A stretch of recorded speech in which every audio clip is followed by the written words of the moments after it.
good morning, everybody. Welcome, Hot Takes, Goodman and Haertl. Good morning, Bruce. How are you? I am well, Eric. Pondering the question, are the Chargers now the team to beat just 3 weeks in, not even 3 weeks in the AFC West?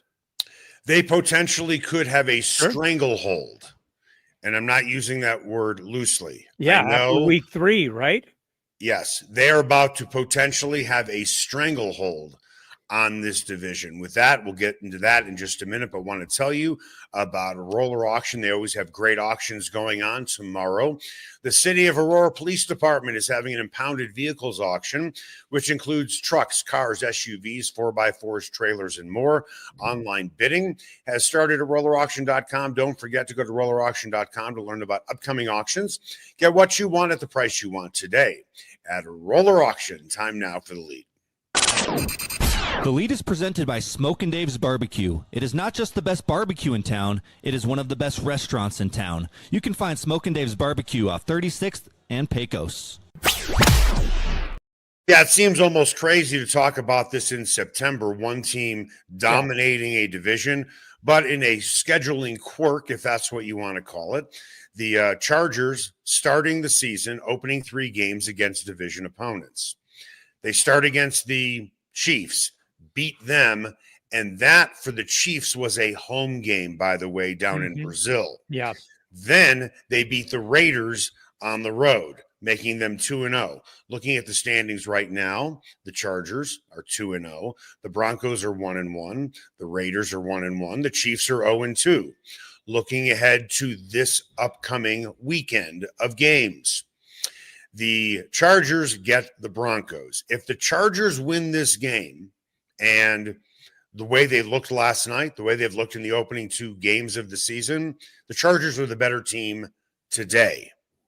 With that, the Raiders have to go to Washington to take on the Commanders.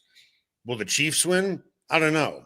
But what that means is that the Chargers will hold the tiebreak over all 3 of those teams, and 2 of those games, or at least one of those games, being a home game for the Chiefs. So now they hold the tiebreak and eventually will play at home against the Chiefs. This has happened fast. I think a lot of people, at the beginning of the season, making the Broncos their sexy pick, the darling pick, people conveniently forgot about the Chargers and how good they could be.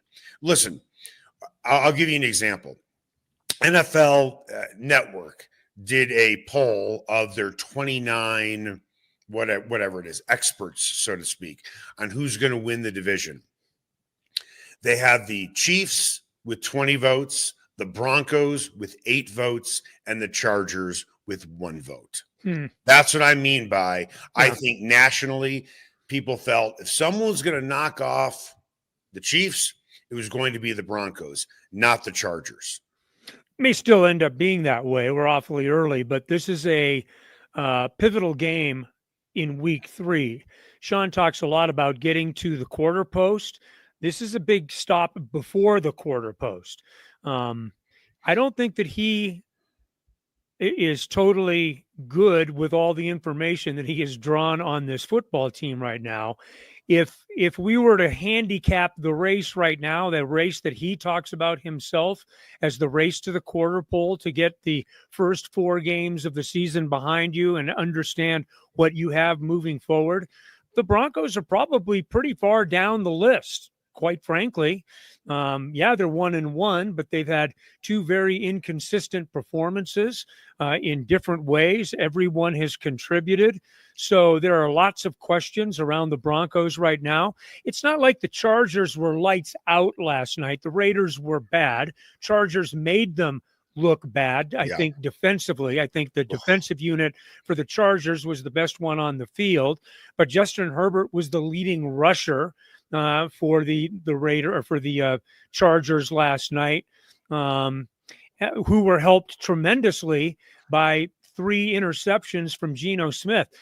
And remember, the Raiders in the last, 4 minutes of that game, 4.5 minutes of that game, were in the red zone with a chance to make that game fairly interesting. So I don't want to get all gaga about the Chargers. Having said that, They've gone essentially on the road in 2 games.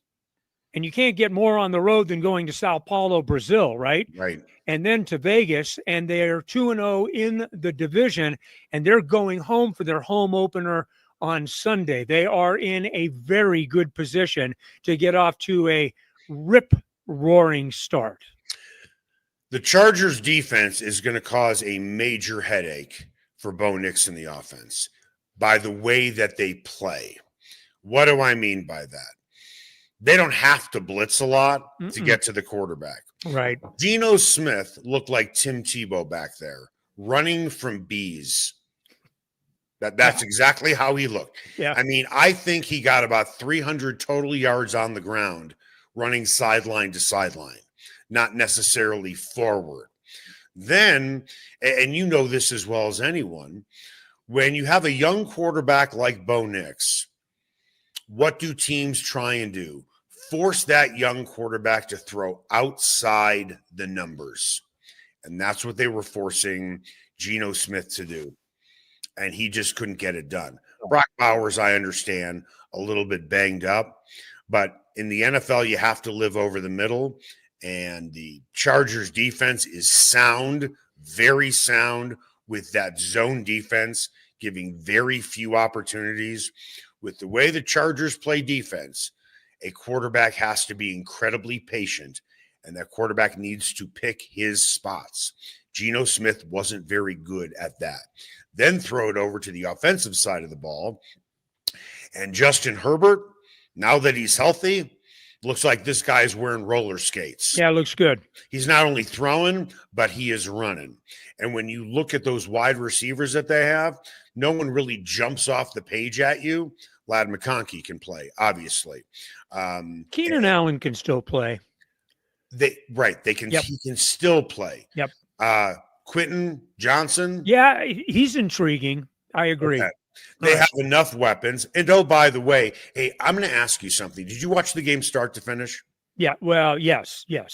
Okay. Once they threw the interception, his third interception, I pretty much was off the game.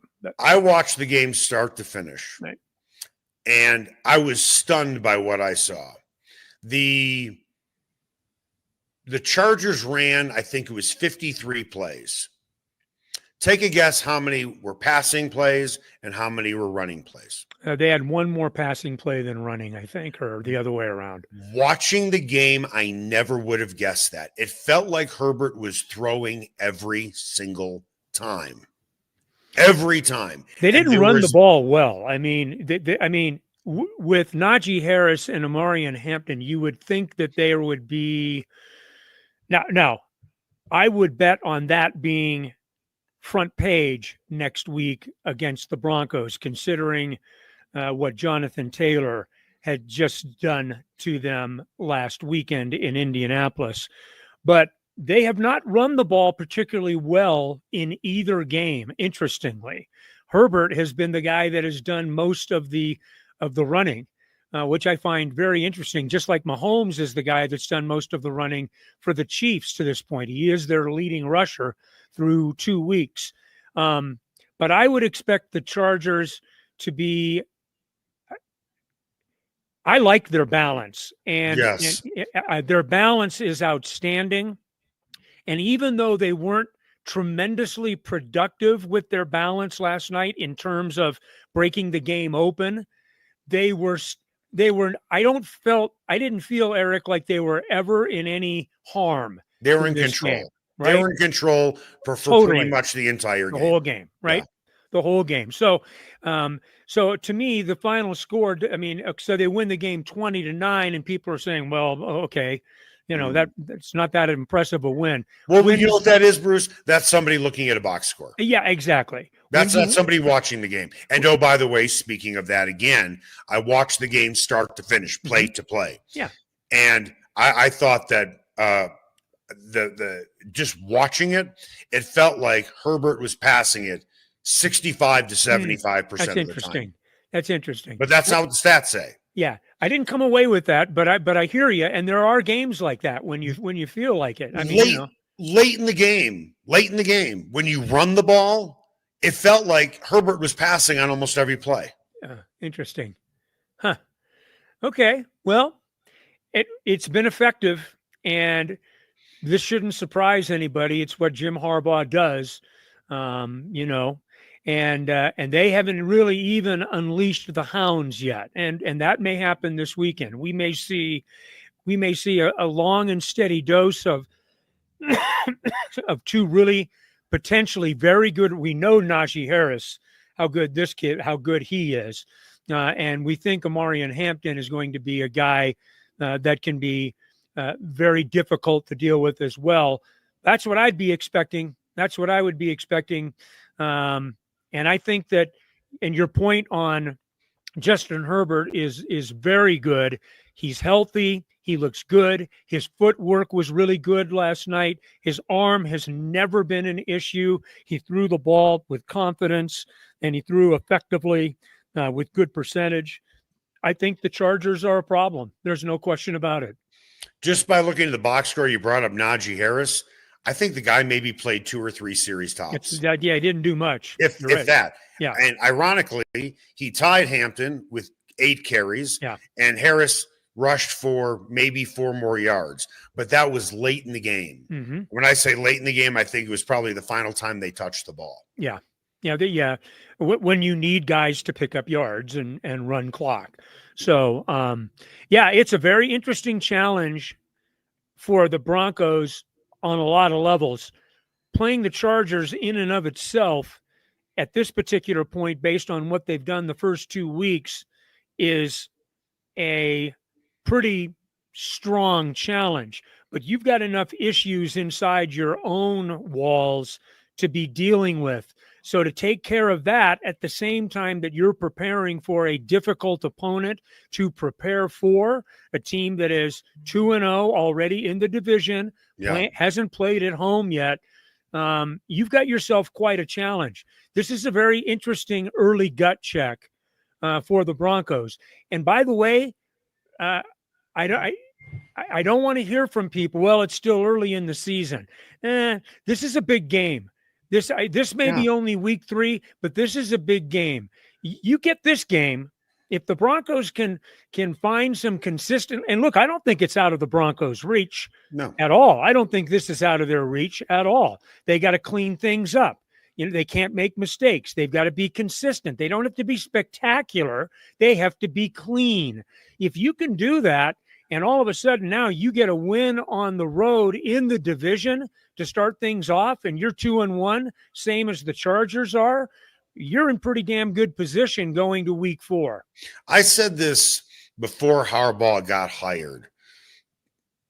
He is one of the best coaches ever. Yes, you've been very staunch on Jim Harbaugh, and rightfully so. In the history of football, he is one of the greatest coaches ever, with what he did in college, what he has done in the pros. Ironically, the guy that you can make the case is even better is Pete Carroll, because he won championships at USC. He won a championship and has been to 2 Super Bowls, or went to 2 Super Bowls, I would say, or I should say, with the Seattle Seahawks.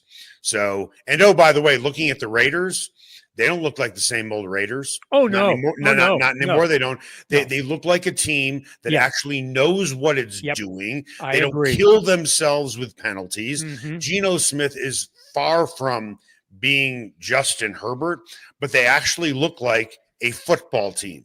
Ashton Genty, he is going to be a problem for a lot of teams. His low center of gravity, his balance, his first run, he basically just bounced off a guy. And then you talk about the Chiefs, and you can never discount them because they have Mahomes. Right. The division is going to be, I think, exactly what we expected it to be. Extremely competitive. You can't take the Raiders for granted. No. They're probably 4th in a 4-team race, but not by such a margin that you can just kind of put it on the board. Yes, it's not the way it works. The Raiders have to be accounted for, and you're going to have to play a decent football game to beat a well-coached team. And Eric, we've talked about this from the moment that Pete Carroll was hired in Vegas, and we knew the 4 guys coaching in this division. there may be tougher divisions out there, but there aren't 4 smarter coaches in one division than the 4 in the AFC West. You've got to play well to beat the schemes and the preparation of any of the other 3 guys that you're coaching against in this division. And you better bring it every single week. You sure as hell better bring it the 6 weeks that you're playing the other 3 teams in the division. I think it's going to be a remarkably entertaining season, and for all of those coaches, a remarkably challenging season. I mean, how often can any division say that every one of those coaches has been to at least one Super Bowl? Yeah. I mean, think about that. Not to mention the ones that have won it. Oh, and by the way, 2 of them have won national college championships. Well, those come with a little bit of an asterisk. Well, not really for me at USC. It was just NIL before there was NIL. Still. So I understand that. I get that. Yeah. But they took it a step further by taking away Reggie Bush's Heisman. Which I think he got back, right? So, eventually yeah. He did. So, I mean, I mean, everyone is going to remember USC and Michigan won national championships. I mean, yes, are they besmirched? Yeah. Probably a little bit, but okay. Speaking of Michigan, speaking of Super Bowls, social media was ablaze last night with Tom Brady sitting in the coaching booth. Ah, pray tell. Well, you know what I'm talking about? I do know. I saw Tom Terrific up there. And I got to tell you something. That is a conflict of interest. Now, there is the Brady rule because he is on the #1 broadcast team for Fox. Right. The Brady rule is this. He can meet with the other teams in the production meetings. However, he is not allowed to go to any practices. With that, the intel that this guy can absorb and then spit out, talking to other coaches and players, sure, could be a big advantage for the Raiders. No? Could be. I mean, certainly. I agree that on the surface it appears to be a conflict of interest, no question about it, and for the reasons that largely you just stated. I love the irony of Tom Brady and being a part owner of the Raiders when, it was those 2 teams that essentially combined to create the Tuck rule or whatever the hell the rule was way back when. I just love the way that things tend to work out and the worst enemies become the best of friends and things of that nature. But yeah, I think that becomes a potential bone of contention moving forward, depending on the convenience of arguments from coaches in the same division, right? I mean, at some point, you would think that Jim Harbaugh or Andy Reid or Sean Payton might bring some attention to that. If it's an advantageous thing for their particular team. I will be interested to see how that unfolds because the appearances are somewhat contradictory at this point. Think about this for a second. Let's say, and I'm making this up, understand that, but eventually, in some ways, this might happen. Let's say, for the sake of argument, that Tom Brady is calling the Broncos game this Sunday, for the sake of argument, and he's sitting in meetings or production meetings with Sean Payton and Bo Nix and Nick Benito, Pat Surtain, whatever it is. And then the following week, the Broncos just happen to be playing the Raiders. Right. That's a major Of course it is. You are letting the fox into the hen house. Yeah. I think the reason why people are so bent out of shape about this is because it's Tom Brady. Of course. Meaning Spygate, Deflategate. This guy needs to cheat to win. He didn't need to cheat to win. No. Maybe some of that stuff went on, but that doesn't account for 7 Super Bowls. Right. maybe 2, but that means he still has 5.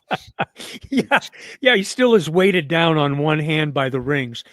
Look, I'll never take anything away competitively from what Tom Brady did with the Patriots, what he has meant to the National Football League. I mean, that's just, to me, that's envy and jealousy from people that their teams have not risen to that level. But you know what? No one has risen to that level. Brady is an entity unto himself in that regard.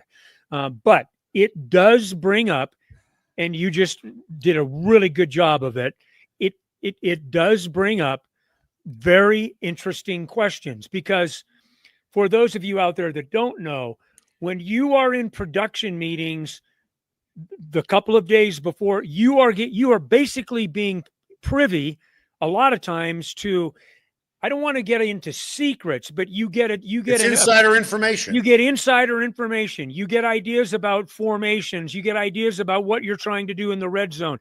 You get information that the rest of us really don't ever really get to, or if we get to it, it's a lot of times after the fact. You're getting it before the fact. So that's valuable stuff. Here's something else. What if there was suddenly a rule that Tom Brady can sit in those meetings, but he can't take notes?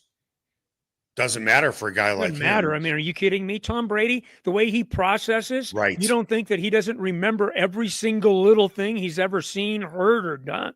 And get it. And that's my point. Right. Exactly. Once you say something to him once, he is going to remember it and then relay that information to his own team.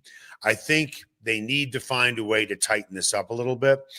I believe, if I read it correctly, I think James Palmer may have put it out there. Somebody put it out there that the video clip of Brady sitting with the coaches was posted by the NFL's social media handle. Well. And then it was almost immediately taken down. Funny how that works, isn't it?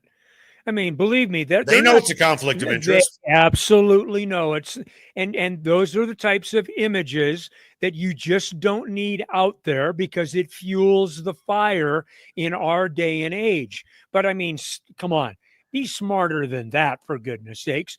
Know the room and what the image, what kind of reaction the image is going to create. That's just silly. Let's just take this a step further. And the Raiders are nowhere near this right now. No.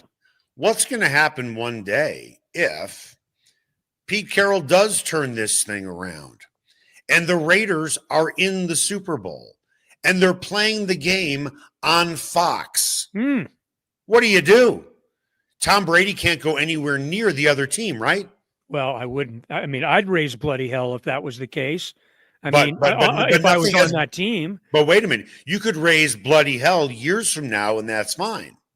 I get that. But take care of this problem now, just in case it gets to that. Yeah, that's a good call.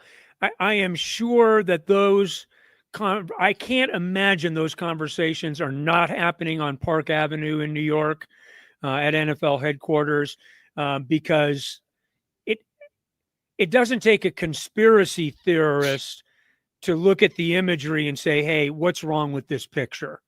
So, yeah, get ahead of it. And by the way, the NFL is generally pretty good at that. I will give them credit where it's due.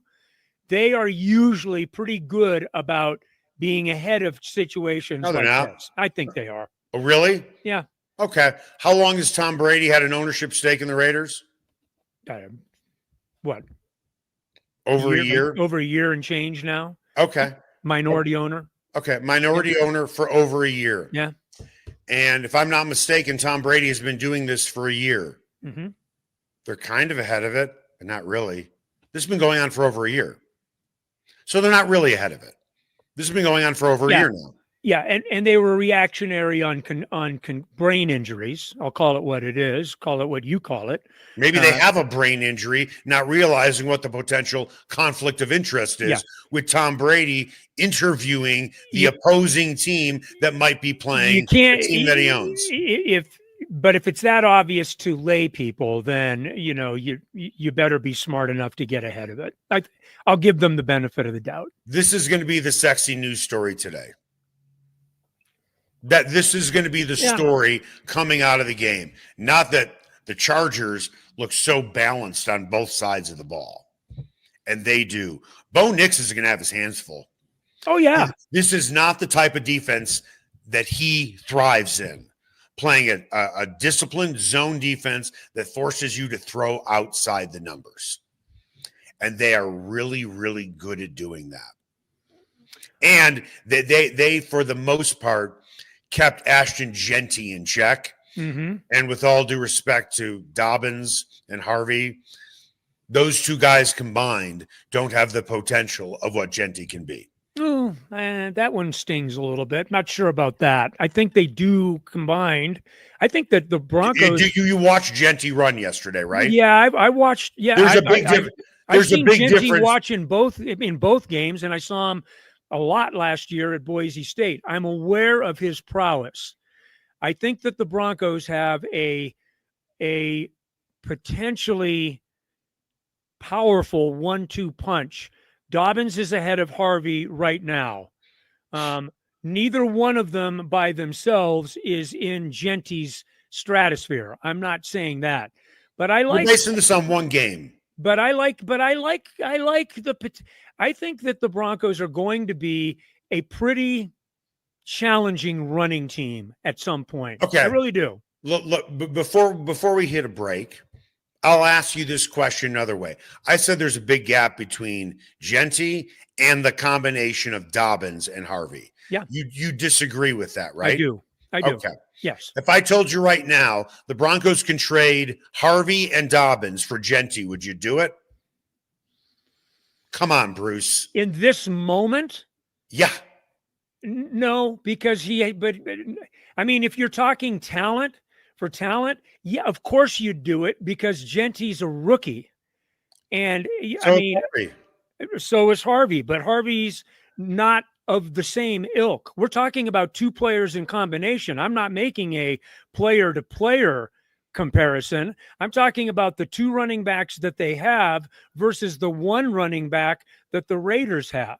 I'll take him. So I think I probably at this moment would stay with the two that I have. If you're asking me for the long term, yes, I would make that trade. I would take Ashton Jeanty all day over the two of those other guys who are hopefully going to be terrific. This is just a quick observation, just watching one game yesterday.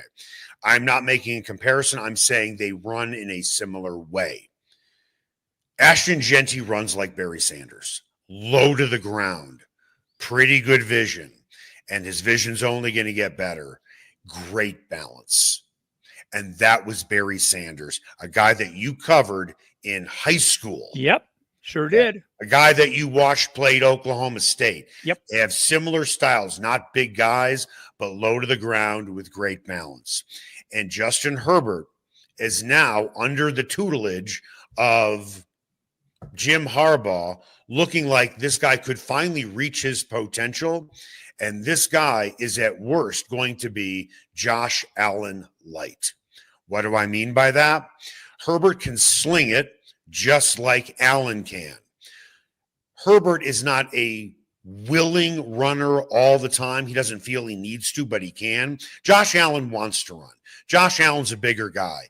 Josh Allen can absorb more punishment. Mm-hmm. He will stick his nose in there more than Justin Herbert. But Herbert's pretty tough, though. He's a tough guy, I think. Justin Herbert. I think Justin Herbert's a pretty tough guy. Yeah, not like Josh Allen. No, I don't think there are many guys in the NFL like Josh Allen. But when I'm looking at measurables, when I'm looking at size, strength, arm talent, wheels, all of that, Josh Allen lowers his head when he runs. Mm-hmm. Justin Herbert slides. But at that same size and weight, they're both really hard to bring down. One is just a more ferocious type of runner at quarterback. Yes, a more ferocious runner, but heretofore, at least in this season, no more of an effective runner. Justin Herbert has been very effective running the football in both games, which brings me to another point, and it's a little bit of a tangent. So good, save it, tease it, because we got to hit a break. What do you got? Right. Let's talk about the reemergence of Baker Mayfield. And is Baker Mayfield all of a sudden, and I'm thinking about the running component, and that's why that play that he made on 4th and 15 in that game last night. Wait, is this a tease or is this a segment? Make it a tease. You've been doing this for like 50 years. Has Baker Mayfield moved into the top tier of quarterbacks in the National Football League? That's when nice. we continue. Everyone has their favorite barbecue spot. Mine, Smokin' Dave's Barbecue and Brew. My favorites, slowly smoked ribs, smoked corned beef Reuben, smoked meatloaf with a portobello balsamic cream sauce. Don't forget about Smokin' Dave's 16-hour smoked brisket and pork with one of their 4 homemade barbecue sauces. Great sides, you bet. Barbecue beans made with pork and brisket and their southern corned bake. Man, you got to try it. Plus, they have amazing non-barbecue entrees on the menu. Go where I go, Smokin' Dave's Barbecue and Brew in North Denver. Ever wondered where city and county fleet vehicles go when they retire? Now's your chance to find out and score big. Imagine driving away with a great deal on a reliable vehicle. For over 45 years, Roller Auction has been the trusted source for government fleet vehicles and equipment. Trucks, SUVs, sedans, and more, all selling to the highest bidder. Don't miss out. Visit roller.bid/hot takes to get auction updates today. Your next vehicle could be just a click away. Spice up your next night out at Nola Jane and Lodo. Authentic Cajun cuisine like andouille sausage gumbo with dirty rice, crawfish etouffee, as well as 6 different po' boys like soft-shell crab and shrimp. Come in before or after a game at Ball Arena. Host a party or party on their rooftop deck overlooking Market Street during happy hour from 11 a.m. to 5. Plus, Nola Jane caters, delivers, and the kitchen is open late night. Make Nola Jane your new favorite spot to eat, drink, and party like it's Mardi Gras. Ferguson's Heating and Cooling is the best in Denver, and their customers agree. Ferguson's has 165 5-star Google reviews, and here's one from Betsy. Highly professional, prompt, and honest. I switched to Ferguson's when I became aware my former company was trying to sell me a whole new system I didn't need. Ferguson's is an honest, working, family-owned business that'll give you a fair price, the highest quality parts and equipment, and they always show up on time. You can trust the Ferguson family like you trust your own family. Go to fergusonsheatingandcooling.com. Everyone has their favorite sports bar. Mine, the Sportsbook Bar and Grill in Highlands Ranch in the DTC. Both locations are everything a sports bar should be. An upscale menu with 12 different burgers, outstanding wings, and my favorite, the Philly cheesesteak egg rolls. They've got every game on the NFL Sunday Ticket, MLB Extra Innings, NHL Center Ice, NBA League Pass, plus soccer, rugby, and UFC. Sportsbook is a hangout bar or great for private parties. The Sportsbook Bar and Grill in Highlands Ranch, the DTC, and coming soon to Parker. They are the sports bar. Sasquatch and Wildcard Casinos in Blackhawk have another incredible promotion. They'll be giving away a Ford Maverick Tremor truck or over $25,000 in cash the weekend of October 24th. Daily cash drawings are every 45 minutes between 10 a.m. and midnight. Players can earn daily entries with every locked-up jackpot or by redeeming players' points on their players' cards. Sasquatch and Wildcard Casinos, loose slots, phenomenal promotions, great food, and a family-owned casino that treats you like family. And welcome back. Hot Takes, Goodman and Haertl. Time now for What's Trending. What's Trending is presented by Ferguson's Heating and Cooling. Your family should trust the Ferguson family for all your heating and cooling needs, and you'll see why they have over 165 5-star Google reviews. Make an appointment today at fergusonsheatingandcooling.com. All right, what do you got, Bruce? I love reclamation projects. I like guys that start slowly, are cast aside, and then come back from, for lack of a better description, the scrap heap and end up being a bit of gold. And Baker Mayfield, to me, fits the mold of that story, to the point where I'm watching him last night thinking, as he's leading them to a second straight win on a 2-minute drive and a scoring drive within the last 2 minutes, thinking, my God, this is a guy that has really reinvented himself. Remember, Baker Mayfield was the starting quarterback on the Christmas Massacre in LA for the Rams against the Broncos and Nathaniel Hackett. The last game that Nathaniel Hackett ended up coaching as the head coach of the Denver Broncos. He bounced around after a very kind of inauspicious start with the Cleveland Browns and everything else. And now look at him in Tampa. Is he to the point where he is top 5, top 8 material at quarterback in the National Football League? I mean, I don't know. I'll put the question to you. He's not a reclamation project at all. No, he is. No, he's not. He is not a reclamation project. Because he was the top pick in the draft? No, because organizations that you play for matter. Ah, gotcha. Fair. He played with one of the worst organizations in football, completely dysfunctional. He was the right guy for Cleveland when he was drafted, a guy with attitude, a guy with moxie, a guy who had similar traits to Johnny Manziel, minus all of the off-the-field problems and real talent. That's who Baker Mayfield was. He played for a coach who wanted him to shut up and play. I told you the story before. I know this secondhand, and that secondhand source is as close to the first-hand source, who is Baker Mayfield, as you can get. Kevin Stefanski said to Baker Mayfield, I don't want your suggestions. Okay. I know, Baker, you want to be part of the offensive game plan. It's my game plan. You shut up and play. It was a bad marriage with Stefanski and Baker Mayfield. And then they decided, hey, let's get a guy in who loves to sexually harass massage therapists and bring him in and give him guaranteed money over our number 1 pick, who, by the way, led us to the playoffs. Yep. This is the same organization that felt it was a really smart idea to draft 2 quarterbacks in the first round. This is the same organization that feels that a 40-year-old in Joe Flacco is the answer, at least for this upcoming season. It's a bad organization. He got out of a bad situation, and now he is showing that he's not.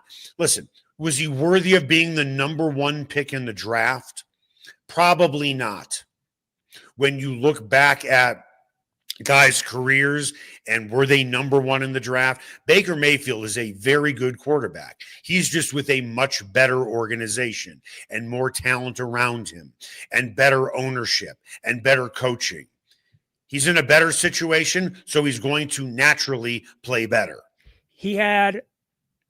But he was available not necessarily to the highest bidder. He came out of Los Angeles in that short stint with the Rams. Mm-hmm. And that was a guy that was I don't want to say a bargain basement kind of deal, but he was a guy that you could have on the cheap. He's played himself back into that upper echelon.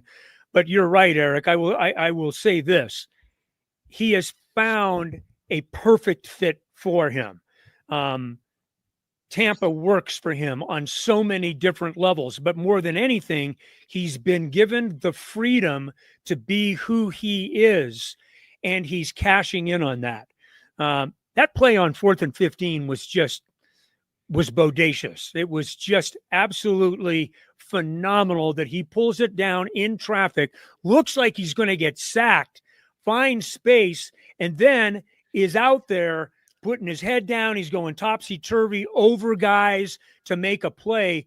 And you and I have talked about this with other quarterbacks in the past. There is nothing more endearing to your teammates, offensive and defense, than a guy who's willing to stick his head in, get the tough yards in the most important of moments in order to help your football team win. Baker Mayfield is that kind of guy. I got to tell you, I really was a no mood on him coming out of OU. His story was great, at Texas Tech, walk-on guy and, that kind of thing. And then he goes to Oklahoma and wins the Heisman Trophy, etc. But I was still no mood on him. I pull for him now. I really like the guy. Here's something else that should tell you about the Cleveland Browns organization. I have a number of friends who've been in the Cleveland media for decades. Mm-hmm. One of them is a radio guy, and they do their pre-game show from an area in the stadium where there's like a kiosk where you can buy things. There are 2 jerseys you can buy at that kiosk: Myles Garrett and Shedeur Sanders. Interesting. The 3rd string quarterback. You can buy his jersey. Wow. Can't buy Flacco, can't buy Gabriel, but you can buy Shedeur Sanders. That should tell you just how backwards that franchise is. And oh, by the way, if the story is true, and I have no reason to believe that it is not true, this is Adam Schefter's report on Sunday, that the Ravens were interested in drafting Shedeur Sanders. And according to the report, Sanders said, I don't want to play behind Lamar Jackson. I want a place where I can go and play. Well, Shedeur, all you had to really do is look at what happened to Baker Mayfield on how he got run out of town. And sadly, I believe that story is true, that he did, or somebody in his camp said, don't draft Shedeur. He doesn't want to play behind Lamar Jackson. That is so messed up on so many levels. Yeah, you don't want to play for a marquee franchise with a 2-time MVP who does run the ball a lot, who doesn't play necessarily every game. Yes, go to the Browns and be their 3rd string quarterback instead of being the 2nd string quarterback behind a 2-time MVP, where actually you might be able to learn something. Like, start by taking off that legendary chain, because you are a legendary bench warmer in the NFL. Oh my God. I love it when we get to that part of the conversation. The most important thing there is what you talked about, learning from Lamar Jackson, who is a different style of quarterback than the typical pocket guy in the National Football League, but also for a Super Bowl contending football team. I mean, that in and of itself, that combination right there would be, for me, sold. I'm on my way. I'll be in Baltimore tomorrow. Right. Everybody's got different motivations. I mean, I hear you, but isn't it ironic that he didn't want to go to Baltimore, according to this report, because he wasn't going to get a chance to play? And now he's even further down on the ladder behind 2 quarterbacks, one who was good throughout his career, did win a Super Bowl. People in Denver certainly remember that. And we have no idea how good Dylan Gabriel is. Now, if you give him some lifts, maybe Dylan Gabriel will be a great quarterback in this league. If you give him about a sole that high under his shoe. Some platform shoes or something or other. Right. Right now, all he's getting is scout team reps. I'm talking about Shedeur Sanders. That's basically what he's getting. It's not the cruelty of the NFL. It's the business of the NFL. Guys 3rd on the depth chart don't get reps during the week unless they're repping scout team. Let's end the show bringing back a guy we talked about 15 minutes into the show. Right. Tom Brady, and just how smart Tom Brady is. He was on a show, I don't know if it was Rich Eisen or Colin Cowherd, and they were talking about ranking quarterbacks. And he said, I think ranking quarterbacks is a fool's errand in some regard.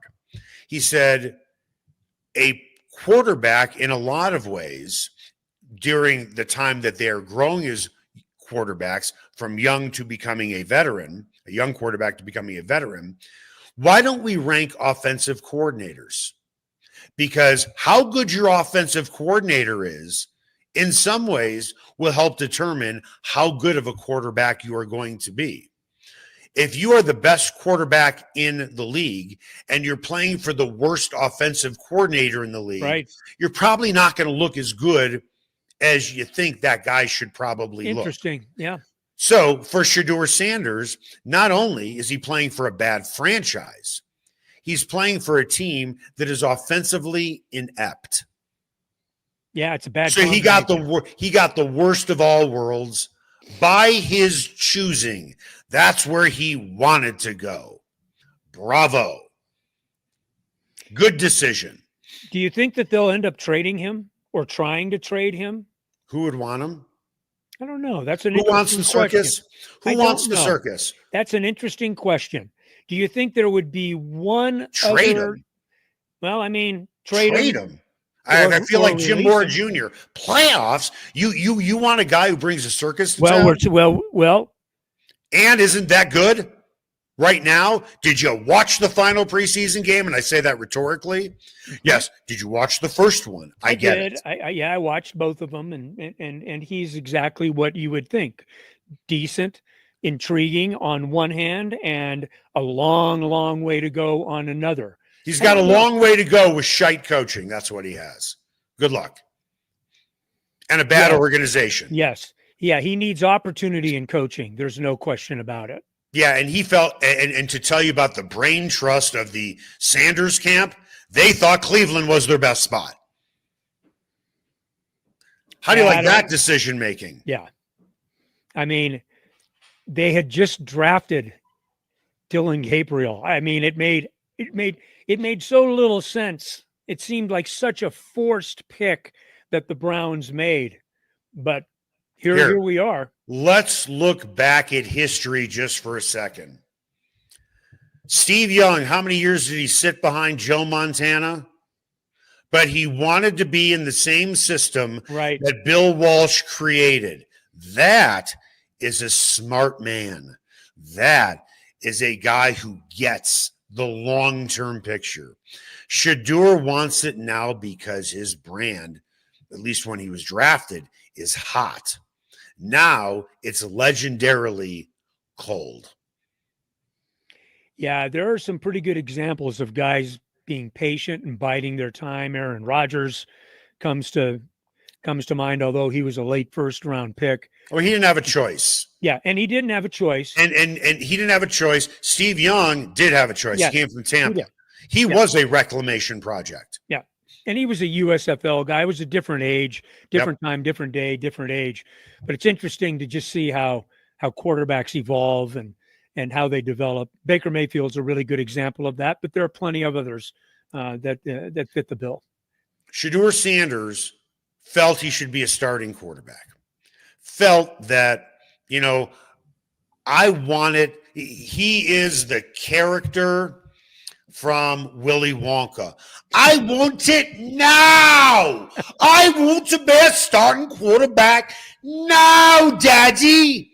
Instead of going to the Ravens where he couldn't have it now, but he would be in a great organization, learn from Lamar Jackson, really good coaching, marquee franchise, wait a little bit, and really learn. He went to one of the shittiest organizations in professional sports and now is buried further behind everybody on the depth chart. And eventually, if he is traded, free agent, whatever, he's going to have to start all over again. Yep. Because he's going to have to get some good coaching. Yeah, actually, he's probably going to be further behind because he won't have had any really quality reps anytime over the last, 6 months, fill in the time span. That's a real issue. Those are the types of things, man, when you get into the NFL that you better be thinking about because it's a short shelf life. Yeah. When you talk about guys that played in the league, there's a remarkable consistency to the thought of make the most of it in the time that you have because the time is shorter than you think. That's my thought to close on. I'm going to combine two sports in one to wrap it up. Like LeBron James and now Shedeur Sanders. Shadur, your decision, legendary. The decision, legendary. Good luck to you. Good luck. That's going to do it for us. Hot Takes, Goodman and Haertl. Make the best possible day you can.